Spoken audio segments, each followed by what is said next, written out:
ምን አይነት የንግድ ሱቅ ይፈልጋሉ? ለወርቅ ቤት፣ ለቡቲክ፣ ለኮስሞቲክስ እና ለስቱዲዮ ለመሳሰሉ የሚሆኑ የንግድ ሱቆችን በአንድ ዓመት ከ6 ወር ሙሉ ለሙሉ አጠናቀን የምናስረክባችሁ እንዲሁም ሬንታል ጋራንቲ፣ ምርትና አገልግሎቱን ማስተዋወቅና ሌሎችን አገልግሎት የሚሰጥ ፕሮፐርቲ ማኔጅመንት ያለው በአይነቱ ለየት ያለ ዘመናዊ የንግድ ሞል በፖስቴሽን ቴክኖሎጂ ታግዘን በ4 ኪሎ አምባሳደር ሞል ጀርባ ከ19 ካሬ ጀምሮ በሽያጭ ላይ እንገኛለን። በተጨማሪ በኢትዮ ሪል ስቴት አዋርድ 2025 በዩኒክ ዲዛይን ተሸላሚ በሆንበት በሳር ቤት ሳይታችን ከባለ 1 እስከ ባለ 3 መኝታ እኛው ጋር ያገኛሉ። እንዲሁም በፒያሳ ቴዎድሮስ አደባባይና ወደ አዲሱ ገበያ ሳሬም ሆቴል አጠገብ ከባለ 1 እስከ ባለ 3 መኝታ ማግኘት ይችላሉ።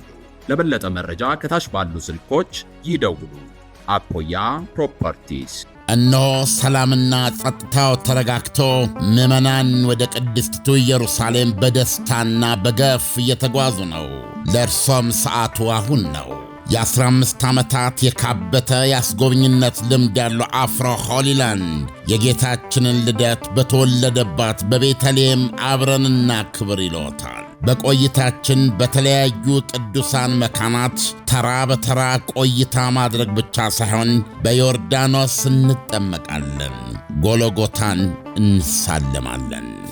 ሌላም የጉብኝት ስፍራዎቻችን በሙሉ ፍጹም ሰላም በመሆናቸው እርሶም ወዳጅ ዘመዶችዎን ጋብዙና ተመረቁ። በተለያዩ ዓለማት የምትኖሩ ኢትዮጵያውያን በሙሉ ከዘመዶቻችሁ ጋር እዛው ቅድስት ኢየሩሳሌም ውስጥ የማይረሳ ቀጠሮ ያድርጉ። አድራሻ ቦሌ መድኃኔዓለም ሞርኒንግ ስታር ሞል ሁለተኛ ፎቅ፣ ስልክ ቁጥር 0988 181818። ከውጭ አገር ለምትደውሉ በዋትሳፕ 0930 011998። ጌታችን ኢየሱስ ክርስቶስ የተመላለሰባትን ከተማ እንደ መርገጥ ምንኛ በረከት ይኖራልን! አፍሮ ሆሊላንድ አስጎብኝና የጉዞ ወኪል።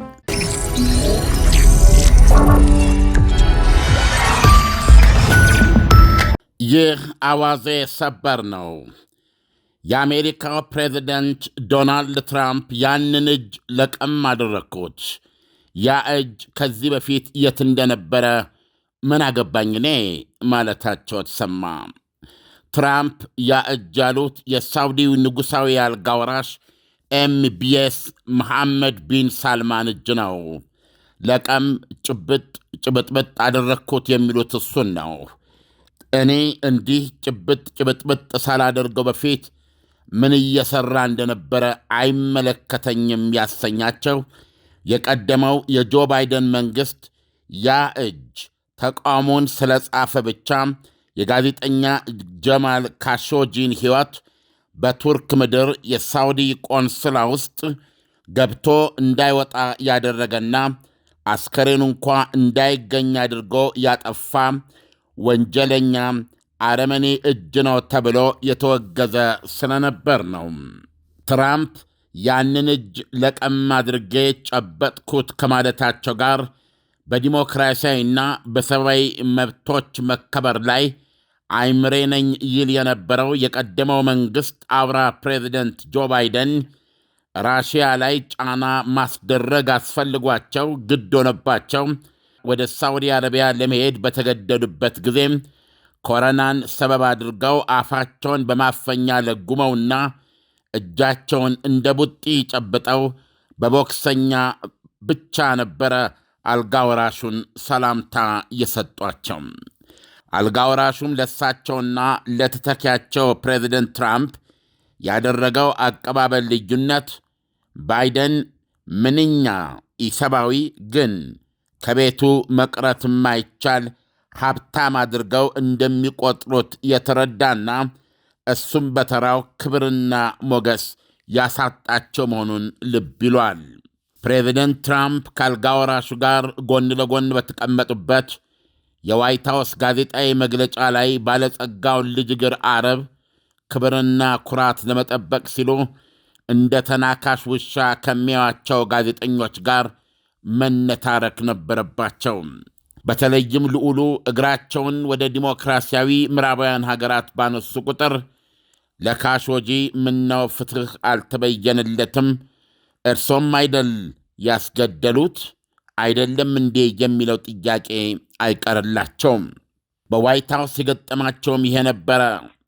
ትራምፕ በመሃል አቋርጠው ገቡና ምን ነው ደግሞ እናንተ እንደው አልጋ ወራሹ ስለ ጀማል ካሾጂ ምን የሚያውቁት ነገር አለ? ኧረ ተው ነውር ነው እስከ ማለት ደርሰዋል። ትራምፕ አልጋ ወራሹ ደብዛው ስለጠፋው ካሾጂ ከቶም ምንም የሚያውቁት ነገር አለና ብለው ሲሞግቱ ወይ በሀገራቸው የመረጃ ተቋም ሲአይኤ አያምኑም ወይም የሀገራቸውን መራጃ ሲአይኤ የምርመራ ውጤት አላነበቡም ወይ አልሰሙም ወይ አላዩም ወይ ሦስቱንም። በፈረንጅ 2018 ከቱርካዊቷ ፍቅረኛቸው ጋር የጀመሩትን ፍቅር በጋብቻ ለመቋጨት የሳዑዲ አረቢያውን የቀደመ ትዳር የፈቱ መሆናቸውን ማረጋገጫ የፍቺ ሰርተፊኬት ፍለጋ በተሰጣቸው ቀን መሠረት በቱርክ የሳዑዲ ቆንስላ ገብተው በዛው ደብዛቸው የጠፋው ካሾጂ ግድያ በራሳቸው ባልጋ ወራሹ የታዘዘና የተፈጸመ መሆኑን አጣርቼ ደርሼበታለሁ ሲል በፈረንጅ 2021 ሲአይኤ ማረጋገጡ አይዘነጋም። እንደ ሲአይኤ የምርመራ ውጤት ቱርክ አስቀድማ በቆንስላው ውስጥ ባጠመደቻቸው ድምፅ መቅረጫዎች አማካኝነት ለግድያ ወይም ለአፈና ከሳዑዲ አረቢያ ለሁለት የተለያዩ አውሮፕላኖችን ተሳፍረው የመጡ ሰዎች ጋዜጠኛውን እያዳፉ በጥያቄ ሲያስጨንቁት ኋላም አለመግባባቱ አይሎ በፌስታል እስከ አንገቱ ድረስ በማጥለቅና በማፈን በአየር ጦት አሰቃይተው ገድለው ልብሱንና ጫማውን ከላዩ ላይ ገፈው ባዶ በርኑን ይዘውት በመጡት የቀዶ ጥገና ዶክተር መጋዝ ከአንገቱ በላይ ለብቻ ከወገቡ በላይ ለብቻ እያሉ 3 ቦታ ቆራርጠው በጥቁር የላስቲክ ማዳበሪያዎች የተቆራረጠ አካላቱን ከጋቢናም ከኋላም ዝግ በሆነች ፒክአፕ ወደ ቆንስላው መኖሪያ ቤት ቅጥር አጓጉዘው እዛም የተቆራረጠ በርኑን በተቆፈረለት ጉድጓድ ውስጥ እንዲገባ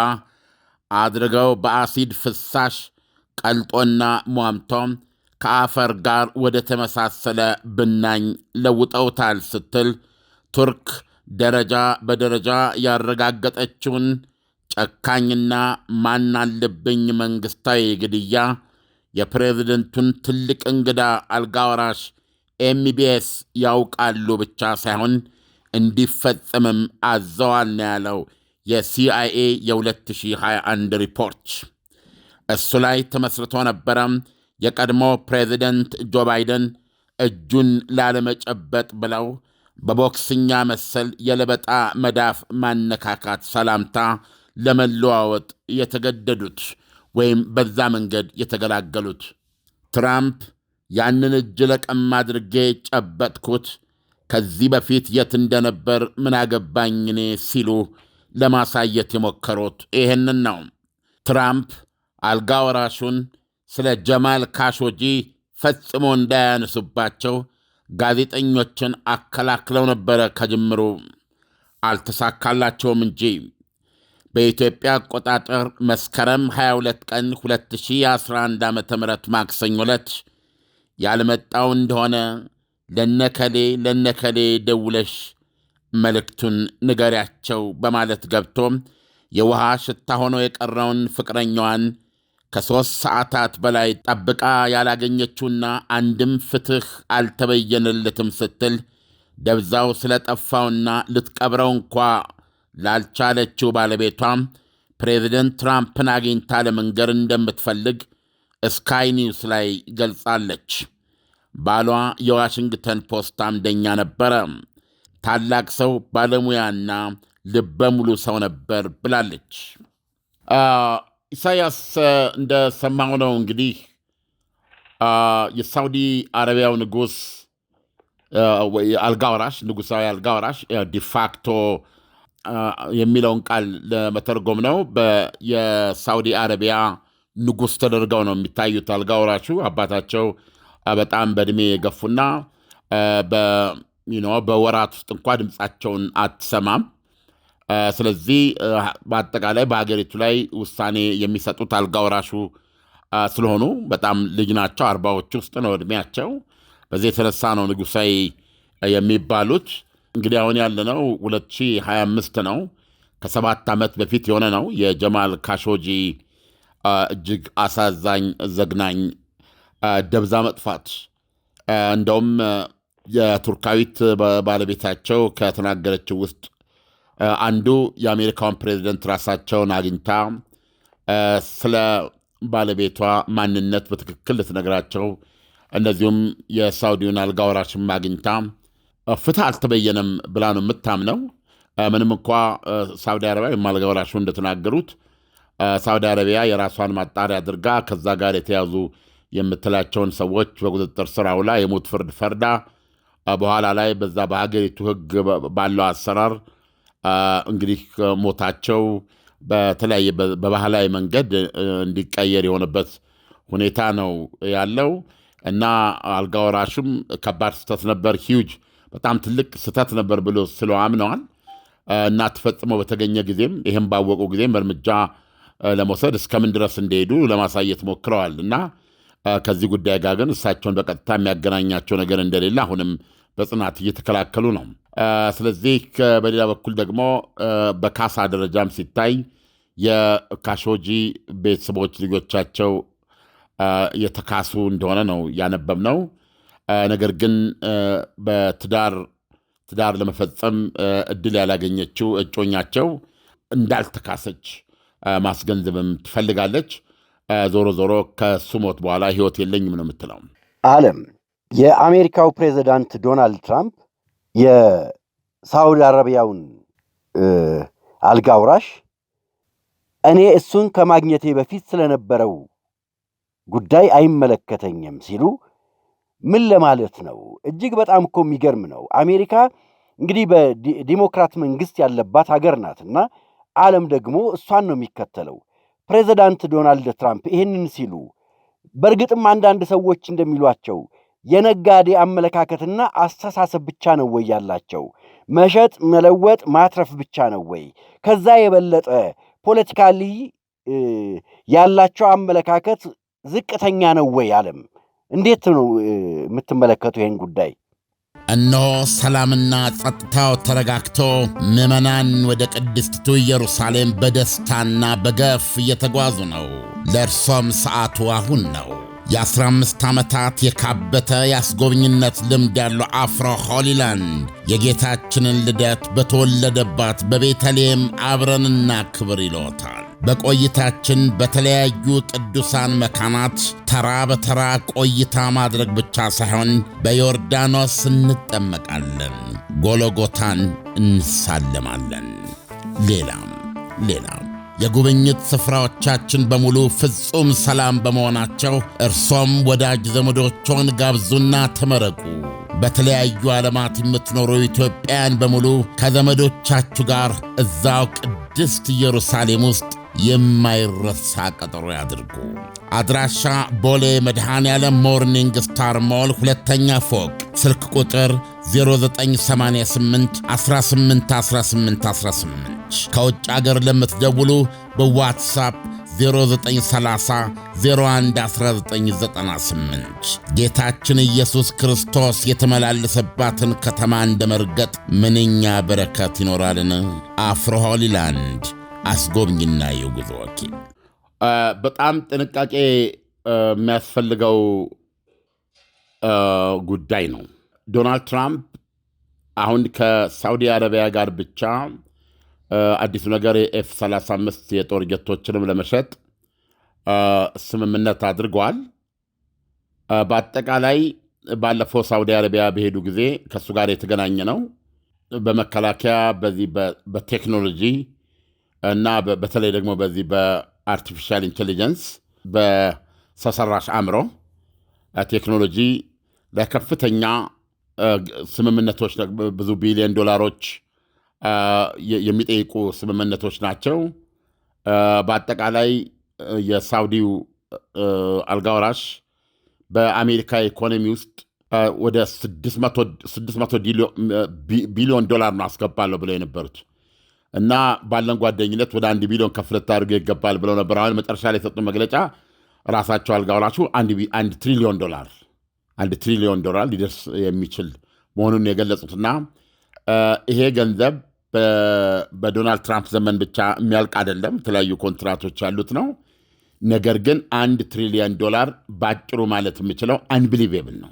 ቀላል ገንዘብ አይደለም። በጣም ትልቅ ገንዘብ ነው እና ማንም ሰው ለሚመለከተው ዶናልድ ትራምፕ አጠቃላይ ፖሊሲያቸው ቅድም አንተን በትክክል እንዳስቀመጥከው የነጋዴ ገንዘቡ ላይ ወይም ደግሞ በሌላ በኩል ከነ ቻይናና ራሽያ ለይተ የማታያቸው ሰው ሆነው ነው የሚታዩት። ለምሳሌ ቻይና የምትታወቀው አንዱ ቻይና በዲሞክራሲያዊ አገር አይደለችም።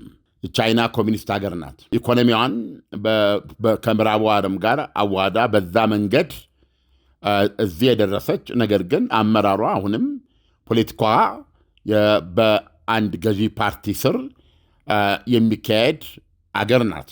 አንዱ ከሁሉም ጋር ከመላው ዓለም ጋር እንድትናገድ እና በዛሬው መልኩ የአሜሪካንን ልዕለ ኃያልነት እየተገዳደረች በአንዳንድ ዘርፍ የላቀች በሌላው ዘርፍ ደግሞ ትከሻ እየተጋፋች የምትገኝ ከመሬት እስከ ጠፈር ሁነኛ ተገዳዳሪ ሆና ለመገኘት ያስቻላት ከመላው ዓለም ጋር የመናገድ ብቃቷ መሰረት በሌሎች ሀገሮች ጉዳይ ጣልቃ ባለመግባቷ ነው። አሁን ለምሳሌ የሳውዲው አልጋ ወራሽ ወደ ቻይና ቢሄዱ ድርብርብ ቀይ ምንጣፍ ነው የሚያነጥፉላቸው።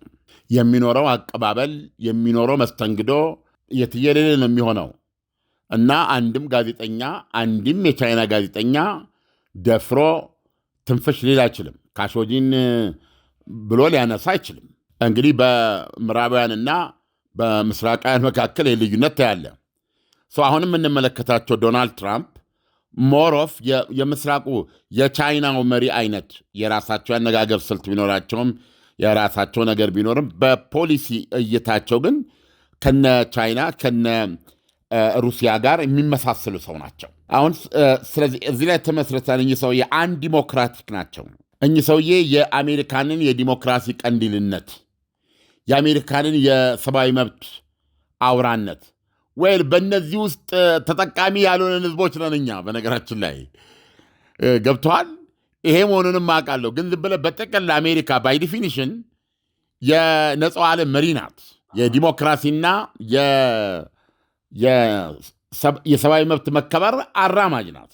ስለዚህ አሁን በአሜሪካ ዙፋን ላይ ከተቀመጠ ሰው ቻይናን ወይም ራሽያን የሚመስል መንግስታዊ ባህሪ ስታይ እነዚህ ዲሞክራቶቹ አሜሪካንን ከዚህ በፊት እንደምናውቃት ሆና አናገኛትም በዶናልድ ትራምፕ እጅ ብለው የሚያንጸባርቁትን ስጋት እንድትጋራ ያደርግሃል እና ባለና በሌለ መንገድ ቶሎ ብለህ አሜሪካንን ከትራምፕ እጅ በምርጫ ሂደት ልታስወጣ መቻል አለብህ፣ አለበለዚያ አሜሪካንን ለዘላለም ታጣለህ የሚል ነው። አሁን በጠቅላላ በአሜሪካ ያለው ተቃውሞ ክፍል እንደዚህ ነው የሚያቸው ዶናልድ ትራምፕን።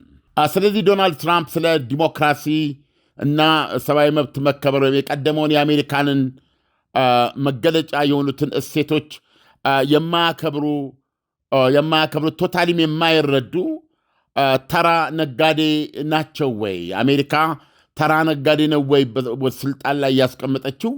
በዛም ምክንያት ገንዘቡን ብቻ የሚያዩ አጠቃላይ ቫሊዋን ግን በአሁን በምታውቀው መንገድ ጋዜጠኞችን በሙሉ የሀገር ጠላት ናቸው ነው የሚሉት። እንደውም አንዷን ጋዜጠኛ ራሱ ምነው ፒጊ ብለዋታል፣ አሳማ ብለዋታል።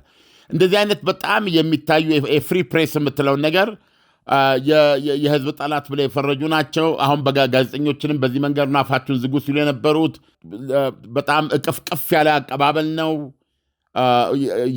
አሜሪካ አምባገነን በአሜሪካውያን በምዕራባውያን አምባገነን ማለት የመጨረሻ የዝቅጠት ደረጃ ነው። የመጨረሻ የስድብ ደረጃቸው ነው። እሱ ከዚህ የተለዩ ናቸው። ከአምባገነኖች ጋር የሚተቃቀፉ ሰው ናቸው ዶናልድ ትራምፕ እንደምታየው። ስለዚህ አንተ እንዳልከው በጥያቄ እንዳቀረብከው ንቅል የሆኑ ነጋዴ ሰው ነው ወይ አሜሪካ እዛ ያስቀመጠችው? አንዱ ጥያቄ ይሄ ነው መነሳት ያለበት። ግን ሌላ ጥንቃቄ የሚያስፈልገው ደግሞ ውይይት አለ። ዶናልድ ትራምፕ ይሄንን ከማንም በላይ የሚረዱ የሚያውቁና የሚያምኑበትም ሊሆኑ ቢችሉስ? ለዲሞክራሲ ትልቅ ቫልዩ የሚሰጡ ለሰብአዊ መብት መከበርም ትልቅ ዋጋ የሚሰጡ ሰው ሆነው ምክንያቱም አሜሪካዊ ናቸው። በአሜሪካ ሕይወት ውስጥ በተለያየ እንትን ውስጥ የነበሩ ሰው ናቸው። የአሜሪካ ዲሞክራሲ፣ የአሜሪካ ሰብአዊ መብት፣ የአሜሪካ የሕግ የበላይነት ተጠቃሚ ናቸው። እነዚህ ነገሮች የማይጠፏቸው ሰው ቢሆኑስ? ፕሮባብሊ እንጂ ሰውዬ ዩናይትድ ስቴትስ አሜሪካ አሁን ከገጠማት የኤምፓየሯ ስጋት ውስጥ መውደቅ እነ ቻይና እና ከቻይና ጋር የተጣመሩ የተለያዩ ኃይሎች ዓለም በተለያዩ ጎራዎች በተለያዩ ሀያላን ጫና ስር እየወደቀች አሜሪካ የነበራት ተሰሚነትና ገናናነት እየተዳከመ ምናልባትም አሜሪካ እንደ ኤምፓየር እንደ ሌሎች የቀደሙ ኤምፓየሮች ልትዘቅጥ የምትችልበት ሁኔታ ነው ብለው ያመኑና የአሜሪካንን የበላይነት ለማስጠበቅ we can't afford to be democratic ዲሞክራሲያዊ መሆን አንችልም ብለው ያመኑ ሰው ቢሆኑስ? ተረድተኛል ኢሳያስ? አሜሪካ አሁን የገጠማትን ክሪቲካል የዓለም መሪ ሆነ ወይም ምዕራቡ አሜሪካ በኢኮኖሚም በሚሊተሪ ኃይሏም በሳይንስና ቴክኖሎጂ በባህሏ በተለያየ መንገድ ዓለም አቀፍ ላይ ያላትን ተጽዕኖ እንደጠበቀች ብቻ ሳይሆን እንዳጸናችና ጨምራ የምትጓዝ ሀገር ለማድረግ ወይም እሳቸው እንደሚሉት አሜሪካንን ዳግም ታላቅ እናድርግ በሚለው እሳቤ ውስጥ አሜሪካንን አሁን ካለችበት ሁኔታ አንጻር ወደፊት ይዞ ሊያራምዳት የሚችለው አይነተኛው መንገድ ይሄ መንገድ እንደነ ቻይና ለተወሰነ ጊዜ እንደነ ሩሲያ ሀገሪቱ የምታገኘው ጥቅም ላይ ብቻ ያነጣጠረ ፕሮባብሊ ዲሞክራሲ ለኪሳራ ለአደጋ የሚዳርጋት ቅንጦት ነው ብለው ያመኑ ሰዎች ቢሆኑ ለዲሞክራሲ ዋጋ የሚሰጡ ዲሞክራት የሆኑ የሰብአዊ መብት መከበርን ዋጋ የሚሰጡ ሆነው ሳለ ነገር ግን አሁን አሜሪካ ባለችበት ሁኔታና ቻይና እየመጣችበት ካለው አቅጣጫ ከቻይና ጀርባ አሁን የዩክሬን ጦርነት ማሰብ ትችላለህ። ብሪክስ የሚለውን ነገር ማሰብ ትችላለህ። ራሳቸው መካከለኛው ምስራቅ ውስጥ ያሉ ሀብታም ሀገሮች ያማረጡ ከተለያየ ሀያል ጋር የመቧደን ጥቅማቸውን የማስከበር ዓለም ከአሜሪካ እጅ ውስጥ ዲዶላራይዜሽን እነዚህ ሁሉ ነገሮች ግምቱ ስታስገባ እኚህ ሰው ይሄንን ስድብና ቁጣ እንደ ጸጋ እየለበሱ ተራ ነጋዴም እየተባሉ አት ዘ ኤንድ ኦፍ ዘ ዴይ የአንድን ልዕለ ሀያል ሀገር ልዕለ ሀያልነት የሚያረጋግጠው ስቲል ገንዘብ ነው። ገንዘብ ነው የአሜሪካንን ዕዳ የሚያቃልለው። ገንዘብ ነው አሜሪካንን ልዕለ ሀያል የሚያደርገው። ገንዘብ ነው ታላቅ የቴክኖሎጂ ባለቤት የሚያደርገ። ገንዘብ ነው የቁጥር አንድ የመከላከያ ኃይል ባለቤት የሚያደርገ። እንዲህ የሚል ድምዳሜ ላይ የደረሱ መሪስ ቢሆኑ አሜሪካንን ከመፍረክረክ ምናልባትም ከመፈራረስ እንደ ኤምፓየር ማለት ነው ካላት ከመውደቅ የሚያድናትና ወደፊት ይዟት የሚራመደው መንገድ ይሄ ነው። እዚህ ግብ ላይ ለመድረስ ግን ዲሞክራሲ ቅንጦት ነው ብለው ያመኑ አሜሪካ ዲሞክራሲያዊም ሆና ራሷን አሁን ካለችበት ሁኔታ ለማውጣት አብሮ አትችልም። ስለዚህ ዲሞክራሲ አሁን እና የሰብአዊ መብት መከበር የሚሉት ነገር ውድቀቷን የሚያፋጥን እንጂ ፋይዳ የሚያመጣላት አይደለም ብለው ያመኑ ሰውስ ቢሆኑ ይሄን ለመረዳት እኔ አሁን እየደገፍኳቸው አይደለም። ጀስት እንትኑን ነው የማሳይ።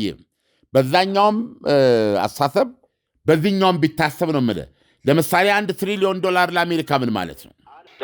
ግን ዓለም አሁን ለምሳሌ ቻይናን እንውሰዳት። ቻይና ባላት የፖለቲካ አመለካከት አውሮፓውያኖች አይስማሙም፣ አይቀበሉም።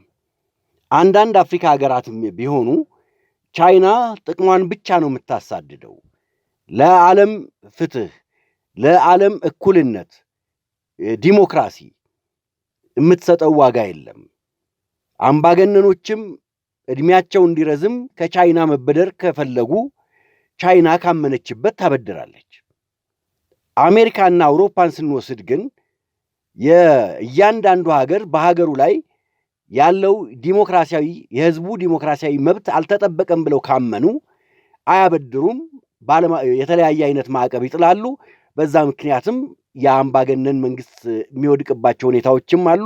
አስፈላጊ ሆኖ ሲገኝም ጣልቃ የሚገቡበት መንገድ አለ በእጅ አዙር። ይሄ ለዓለም ሰላም ለዓለም ዲሞክራሲ ነው ተብሎ ነው የሚታመነውም የሚነገረውም ያለው። አሜሪካ ወደዚህ አቅጣጫ ከመጣች ዓለም የሚጠብቃት አታጣም ወይ? ሀገራቶች ወይም የሚጨቆኑ ህዝቦች ከጎናቸው የሚቆም አካል አያጡም ወይ? ይሄስ ያስኬዳል ወይ? ምን አይነት የንግድ ሱቅ ይፈልጋሉ?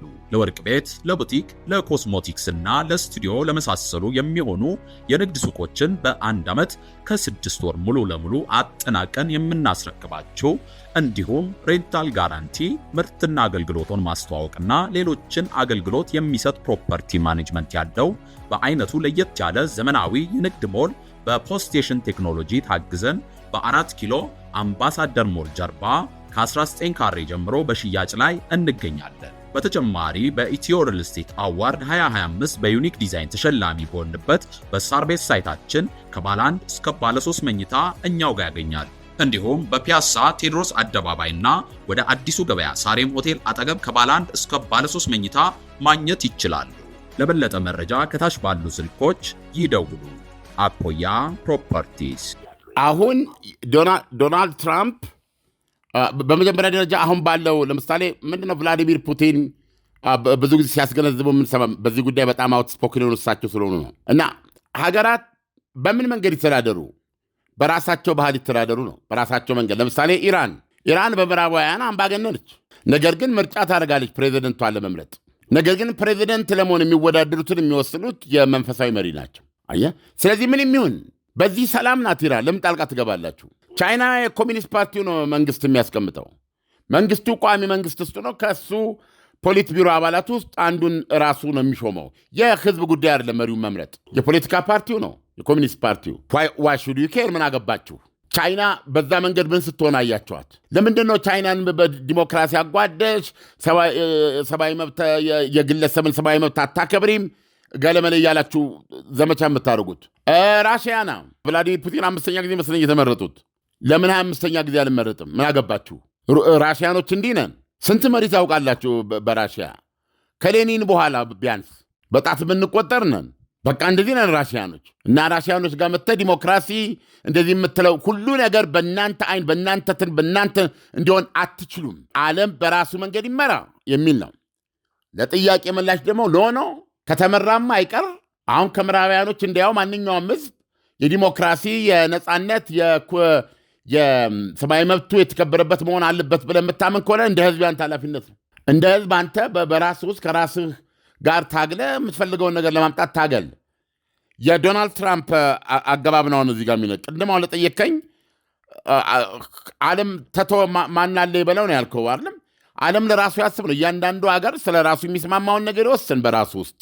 ነገር ግን አሜሪካ አሁን በቀደመ መልኩ ዲሞክራሲ ካልሆነ ብላ መርከብ አሻግራ ኢኮኖሚ አብራ ልትሰራቸው የምችላቸውን ሀገሮች የምትዋጋበት ከነሱ ጋር ወይም የፖለቲካ እንትን ውስጥ የምትገባበት ሁኔታ አሁን ለአሜሪካ አትችልም ነው የዶናልድ ትራምፕ የሚመስለው አንዱ አካሄዳቸው። በዚህ በኩል ተቀናቃኞችህ አሜሪካንን እያለፏት ነው። እነ ቻይና እያለፏት ከእያንዳንዱ ለምሳሌ ቅድም አልኩ አይደለም 1 ካሾጂ 30 ሺህ ካሾጂ በዚህ መንገድ ቢደረግ ለቻይና ግዱ አይደለም። ስለዚህ ከሳውዲ አረቢያ ጋር የደራ ገበያ አላት። ኢኮኖሚዋ ሕያው ነው። ካዝኗ ይታጨቃል። ቴክኖሎጂዋ በዛ መጠን ይራመዳል። በምንኖርበት ምህዋር ላይ እንደ ፀሐይ ገዝፋ ትወጣለች ማለት ነው። ወራዝ አሁን ብልጫ የተወሰነባት አሜሪካ በዛ መንገድ ብትቀጥል እያደር እየሟሸሸች ክንዷም እየዛለ አሁን እንደምታየው ድሮ መናሪያ የነበረው ፓሲፊክ የራሷ ብቻ አርጋ ተጠቀመበት የነበረው ፓሲፊክ በጣም ለቻይና ነው እንትኑ። አሁን የቻይና አውሮፕላን ተሸካሚዎች በቁጥር የበዙ የጦር መርከቦች እየገፏት የሚያልፉበት ቦታ ሆኗል።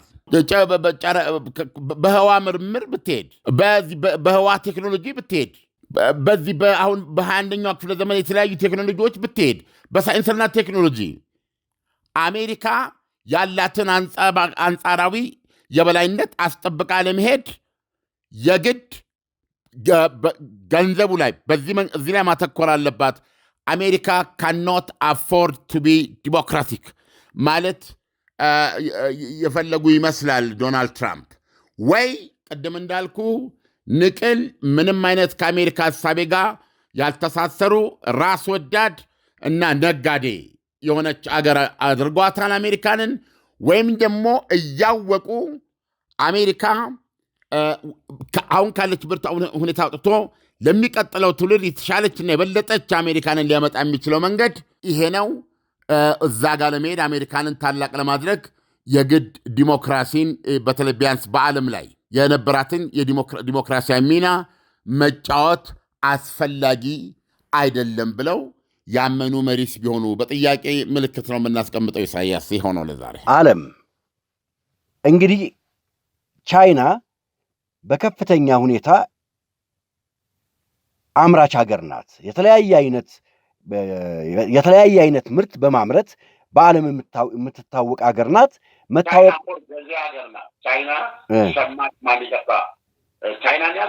ቻይና ነው ያልኩህ። ዓለም እንደሚታወቀው ቻይና አምራች ሀገር ናት። በከፍተኛ ሁኔታ ታመርታለች። ምርቶቿን ደግሞ ወደ ዓለም ትበትናለች። ቻይናን ልዩ የሚያደርጋት ምርቶቿ በገዢዎቿ አቅም ተመጥነው የሚመረቱ ናቸውና የሚበተኑ ናቸው። አሜሪካ የመጣባት ተገዳዳሪ በምርት ጥራት፣ በዋጋ ቅናሽ፣ በፖለቲካ ጣልቃ የማይገባ ሀገር ቻይና ነው። አሁን አንደኛውን ፓርት ብቻ የነጋዴ አመለካከትና አስተሳሰብ ይዘህ የፖለቲካ ጣልቃ ገብነት አሁን አሜሪካ በጣም የምትከበረው ዲሞክራሲ በሀገሯ ያሰፈነች ለዓለም ዲሞክራሲ የቆመች ሀገር ተብላ ተሰይማ ያለች ሀገር በመሆኗ ነው። አሁን ይሄን ኳሊቲዋን ስታጣ በገበያ ፉክክር ውስጥ ቻይናን ገብታ ተፎካክራ ማሸነፍ የምትችልበት ሁኔታዎች አሉ ወይ? የአሜሪካ ዕቃዎች በሙሉ ውድ ናቸው። ስለዚህ አሜሪካ ተፎካካሪ ሀገር መሆን የምትችልበት ሁኔታዎች አሉ ወይ? ይሄ በጣም ራሱን የቻለ ሰፊ ትንተና የሚፈልግ ነገር ነው። በተጨባጭ ግን የምናየው ነገር ምንድን ነው? የሰላጤው ሀገሮችን በሙሉ ለምሳሌ በአሜሪካ ስር መልሰው እየሸበቡ ነው ያሉት አይደለም እንደ ዶናልድ ትራምፕ። ሳውዲ አረቢያ፣ የተባበሩት አረብ ኤሚሬት እኮ ከቻይና ጋር ብዙ ርቀት ሄዳለች በአንዳንድ የመከላከያ ጉዳዮች ላይ። በጣም አሁንም ጥብቅ ግንኙነት ያላቸው እነ ኳታር፣ እነዚህ በጣም ሀብታም ሀገሮች ናቸው። እነዚህን 3 ሀገሮች ጎብኝቶ ሲመልሱ ኦልሞስት $3 ትሪሊዮን ሊሆን የሚችል ገንዘብ ነው ተዋውሎ የመጡት። እየተቃቀፉ በደመቀ አቀባበል ነው እንትን ያደረጉት። ገብተዋል። ይሄ ምንድነው ታሪፍ የምንለውንም ብንመለከት አሁን በነፍስ ወከፍ ለእያንዳንዱ አሜሪካዊ ከታሪፍ የሰበሰብኩትን ገንዘብ እና በዛ ምክንያት አንዳንድ የመጣበትን የኑሮ መጋሸብ ለማካካስ $2,000 በየአካውንቱ አስገባለሁ ነው እያሉ ያሉት። ገና ዓለም በሌላ መልኩ ደግሞ ስትመለከት አንዳንድ አሜሪካኖች እንደሚያወሩት ከሆነ ብዙ ጊዜ ሱፐርማርኬቶች ራሳቸው የበፊቱን ያህል ገዢ እነዚህ ጠቅላላውን ፒክቸር ሊያሳዩ አይችሉም። በእንዲህ አይነት ፕሮግራም ላይ እንዲህ አይነት ነገር ሊወራ አይችልም። ሰፊ ነው፣ ይሄ ሰፊ ነው። ግን እንዳስተሳሰብ ብትመለከት 2 ነገር ነው ዶናልድ ትራምፕ። ወይ ቅድም እንዳልነው ንቅል አሜሪካ ከራሷ ቫልዩ የእሷ ጸር የሆኑ ሰውን የእምነቷ የአመለካከቷ ጸር የሆኑ ሰውን በማህበራዊ ሚዲያ ተጽዕኖ ወደ ስልጣን አምጥታለች። ስለዚህም ዋጋ ትከፍላለች። አሜሪካንን የሚወዱ አሜሪካንን የሚያውቁ ነገር ግን አሜሪካ በዚህ ወሳኝ ሰዓት ላይ ያላትን አንጻራዊ የበላይነት አስጠብቃ እነ ቻይና እነ ሩሲያ የመሳሰሉት የደገኑባትን አደጋ አልፋ በመሪነቷ የጸናች የራቀች ታላቅ አሜሪካን እውን ማድረግ ካስፈለጋቸው አሜሪካ ካኖት አፎርድ ቱ ቢ ዲሞክራቲክ የሚል አቋም የያዙ መሪ ሊሆኑ ይችላሉ ነው። ቢያንስ በውጭ ደረጃ ስለ ሰብአዊ መብት ይመለከተኛል በማለት 1 ብር ማጣት አይፈልጉም ዶናልድ ትራምፕ። ዲሞክራሲያዊ ነው ዲሞክራሲያዊ አይደለም በማለት 1 ብር ማጣት አይፈልጉም። ለምሳሌ አሁን ለምንድን ጆ ባይደን ያላደረጉትን እሳቸው ከሳውዲ አረቢያ ጋር ማድረግ ችለዋል። ከተባበሩት አረብ ኤሚሬት ጋር ማድረግ ችለዋል። ከእሱ ጋር እነሱ ብቻ አይደሉም። ከየትኛውም ሀገር ጋር በአሜሪካ ጥቅም ይሰራሉ። የትኛውንም ሀገር በአሜሪካ ጥቅም ጉዳይ ኢቭን ቻይናን ይሸቅባሉ። ለምን ከቻይና ጋር ሰራ ብለው ያንን ሀገር ወግመው የሚይዙ ሰው ናቸው። አናውቅም። ይሄ ሰፊ ትንተና የሚፈልግ ነው። ዶናልድ ትራምፕ አሜሪካንን ያድኗታል ወይ ያጠፏታል? ስለዚህ ዶናልድ ትራምፕን ለመረዳት እነዚህ ሁለቱን ነገሮች ማየት አለ። ወይ ተራ ነጋዴ ናቸው ወይ ደግሞ የልብ አውቃ የሆኑ አሜሪካ ላይ ብልጫ ለመውሰድና የአሜሪካንን መሪነት የሚገዳደሩ ኃይሎችን በራሳቸው ጨዋታ ለማሸነፍ የማሉ የተገዘቱ ቆራጥ አሜሪካዊም ሊሆኑ ይችላሉ። አናውቅም። ኢሳያስ አናውቅም። ዓለም ለትንታኔው ከወዲሁ አመሰግናለሁ። መልካም ቀን ይሁንልን። ምን አይነት የንግድ ሱቅ ይፈልጋሉ? ለወርቅ ቤት፣ ለቡቲክ፣ ለኮስሞቲክስ እና ለስቱዲዮ ለመሳሰሉ የሚሆኑ የንግድ ሱቆችን በ1 ዓመት ከ6 ወር ሙሉ ለሙሉ አጠናቀን የምናስረክባችሁ እንዲሁም ሬንታል ጋራንቲ፣ ምርትና አገልግሎቱን ማስተዋወቅና ሌሎችን አገልግሎት የሚሰጥ ፕሮፐርቲ ማኔጅመንት ያለው በአይነቱ ለየት ያለ ዘመናዊ የንግድ ሞል በፖስቴሽን ቴክኖሎጂ ታግዘን በ4 ኪሎ አምባሳደር ሞል ጀርባ ከ19 ካሬ ጀምሮ በሽያጭ ላይ እንገኛለን። በተጨማሪ በኢትዮ ሪል ስቴት አዋርድ 2025 በዩኒክ ዲዛይን ተሸላሚ በሆንበት በሳር ቤት ሳይታችን ከባለ 1 እስከ ባለ 3 መኝታ እኛው ጋር ያገኛሉ። እንዲሁም በፒያሳ ቴዎድሮስ አደባባይና ወደ አዲሱ ገበያ ሳሬም ሆቴል አጠገብ ከባለ 1 እስከ ባለ 3 መኝታ ማግኘት ይችላሉ። ለበለጠ መረጃ ከታች ባሉ ስልኮች ይደውሉ። አፖያ ፕሮፐርቲስ። እነሆ ሰላምና ጸጥታው ተረጋግቶ ምዕመናን ወደ ቅድስቲቱ ኢየሩሳሌም በደስታና በገፍ እየተጓዙ ነው። ለእርሶም ሰዓቱ አሁን ነው። የ15 ዓመታት የካበተ የአስጎብኝነት ልምድ ያለው አፍሮ ሆሊላንድ የጌታችንን ልደት በተወለደባት በቤተልሔም አብረንና ክብር ይሎታል። በቆይታችን በተለያዩ ቅዱሳን መካናት ተራ በተራ ቆይታ ማድረግ ብቻ ሳይሆን በዮርዳኖስ እንጠመቃለን፣ ጎሎጎታን እንሳለማለን። ሌላም የጉብኝት ስፍራዎቻችን በሙሉ ፍጹም ሰላም በመሆናቸው እርሶም ወዳጅ ዘመዶችዎን ጋብዙና ተመረቁ። በተለያዩ ዓለማት የምትኖሩ ኢትዮጵያውያን በሙሉ ከዘመዶቻችሁ ጋር እዛው ቅድስት ኢየሩሳሌም ውስጥ የማይረሳ ቀጠሮ ያድርጉ። አድራሻ ቦሌ መድኃኔዓለም ሞርኒንግ ስታር ሞል 2ኛ ፎቅ፣ ስልክ ቁጥር 0988 181818። ከውጭ አገር ለምትደውሉ በዋትሳፕ 0930 011998። ጌታችን ኢየሱስ ክርስቶስ የተመላለሰባትን ከተማ እንደ መርገጥ ምንኛ በረከት ይኖራልን! አፍሮ ሆሊላንድ አስጎብኝና የጉዞ ወኪል። ምርትና አገልግሎቷን በአዋዜ ላይ ያስተዋውቁ። ለጥራች እንታመናለን። በስልክ ቁጥሮቻችን ይደውሉልን። አዋዜ ዓለምነህ ዋሴ ዜና